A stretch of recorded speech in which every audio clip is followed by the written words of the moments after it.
નમસ્કાર દર્શક મિત્રો, એશિયાના સૌથી જૂના અખબાર મુંબઈ સમાચારના ડિજિટલ પ્લેટફોર્મ પર આપનું સ્વાગત છે અને હું છું જીગર પંડ્યા. મિત્રો, ગુજરાતની પ્રખ્યાત ગાયિકા કિંજલ દવે અને ગઈકાલથી જે રીતે 5 પરગણા ઔદિત્ય બ્રહ્મ સમાજના આગેવાનોએ લીધેલો નિર્ણય અત્યારે હાલ ચર્ચાઈ રહ્યો છે અને બ્રહ્મ સમાજના અગ્રણીઓ આ નિર્ણયને વખોડી રહ્યા છે અને કિંજલના સમર્થનમાં આવેલા છે.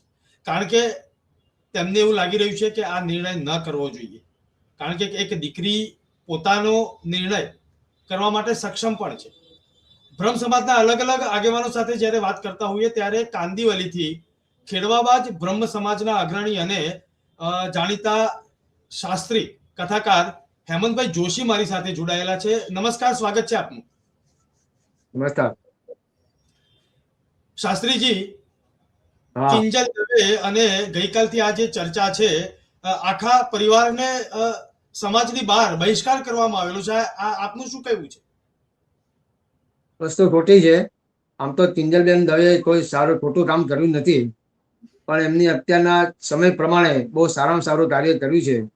કિંજલબેન દવે બ્રાહ્મણ છે અને સામેના જૈન ધર્મના જે આપણે નક્કી કરેલા છે એની સાથે બહુ કર્યું છે. બહુ સારામાં સારું કામ કર્યું છે. એમાં કોઈ જરા પણ ખરાબ કામ કર્યું નથી. અને શાસ્ત્ર અનુસાર જૈન ધર્મ એ આપણામાંથી લીધેલો છે અને આપણા જૈન ભાઈઓ જ છે. આપણે બ્રાહ્મણ છીએ, એ જૈન છે. આ બધી જે વસ્તુઓ વાળા બધા બનેલા છે એ વાળા ખોટા છે.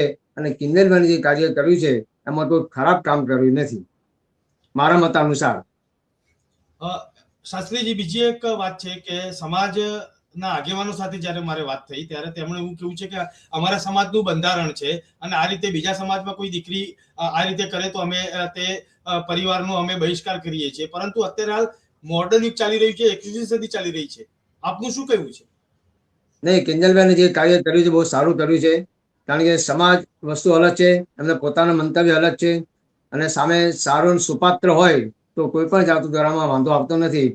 જૈન સમાજ પણ આપણો જ સમાજ છે અને કિંજલબેને કોઈ ખરાબ કામ કર્યું નથી, એટલે એમનો બહિષ્કાર કરવો એ પણ યોગ્ય લાગતો નથી મારા મતાનુસાર. તો બહુ સુંદર કાર્ય કર્યું છે અને ભગવાન એમને યશસ્વી બનાવે એ આપણે પ્રભુને પ્રાર્થના કરીએ.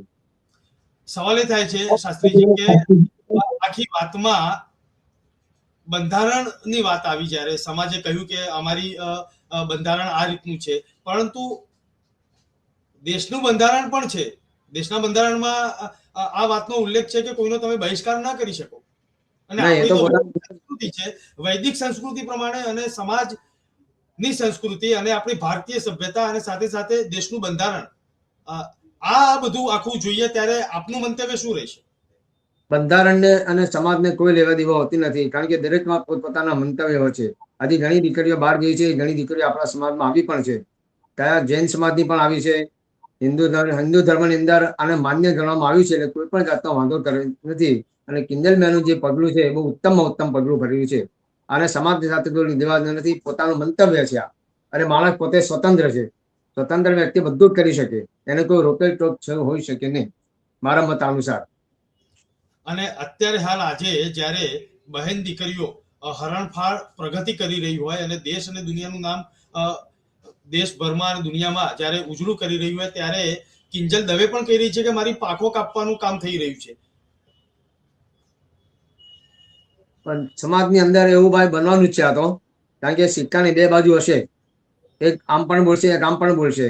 કોઈ કીધું સારું કર્યું કે ખરાબ કર્યું, પણ કિંજલબેને જે કાર્ય કર્યું છે એ બહુ ઉત્તમમાં ઉત્તમ કાર્ય કર્યું છે. એમાં કોઈ પણ જાતના લોકો દીકરીઓ ભાગી જાય છે જ્યાં ત્યાં, અને જેવા તેવા સાથે જાય છે છતાં સુંદર કાર્ય જૈન સમાજ એ આજે પણ આપણા સમાજની અંદર ઉત્તમમાં ઉત્તમ સમાજ ગણેલો છે. કારણ કે પોતે પણ ધાર્મિક હોય છે અને જૈન સમાજની અંદર જે કઈ દીકરીઓ જશે એ યશસ્વી જ બને છે અને સમાજનો ઉદ્ધાર પણ થાય છે. જી શાસ્ત્રીજી, આપ અમારી સાથે જોડાયા અને મુંબઈ સમાચારમાં આપે આપનું મંતવ્ય રજૂ કર્યું તે બદલ હું આભાર માનું છું. ઓકે, થેન્ક યુ, ધન્યવાદ.